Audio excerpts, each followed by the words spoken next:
LiteFinance, the world of financial freedom.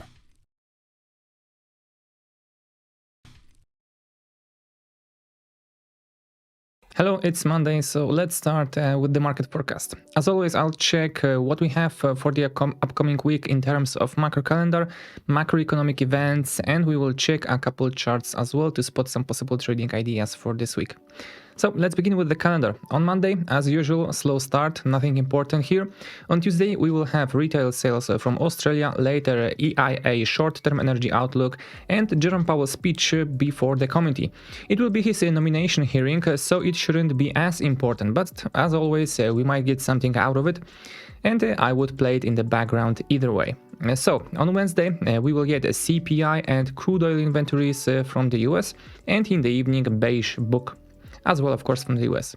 On Thursday, initial jobless claims and inflation on producer side from the US, and on Friday, GDP and manufacturing production from the UK. And later, retail sales from the US. That's it all from the calendar. Few things now about the BTC. Currently, we have negative sentiment on the crypto market. Bitcoin is currently struggling to hold the level of 40 to 41,000. It is due to the situation in Kazakhstan, for example, where around 18% of miners are concentrated. You probably know from the news that many riots occurred. The Russian army came to help the governing regime, and all this resulted in decrease in large mining pools activity and decrease in BTC hash rate by 12%. The situation is slowly normalizing, but we see clearly that there is not much of a support, and if we measure the price movement with the Fibo retracement, we see that a 61.8 level is history right now, and we are heading towards 78 to 88.6 levels, from where it might be a good opportunity to enter on the long side. As for the US dollar, we see that it gives mixed signals. It's strengthened against the Aussie and Kiwi, but looks weak against British pound and Japanese yen, for example.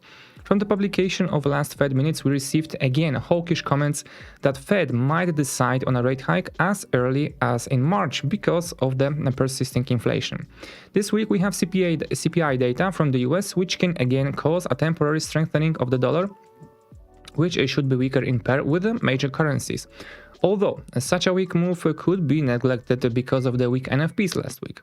This time, there might not be such a counter publication, so it depends on CPI numbers, along with the precious metals, which are moving in opposite correlation to the dollar. According to the CFTC, number of positions are slightly falling again on gold, which might suggest that investors are waiting for the rate hike and greater interest to drive up the prices. As for oil market, the price might be making a pullback towards a 61.8 or 50 level. The fundamentals are mixed, although OPEC decided to increase output as planned, but Libya and Kazakhstan currently reduced output temporarily. So it could suggest a potential small pullback. We bounced from around level of 80 on WTI, and it could be a good spot to this retracement. But midterm, still I see oil up. The outlook is positive. We still are above the 200 period moving average. So if you decide to go short, don't keep it too long. Okay, that would be all from my side. Take care, guys, and goodbye.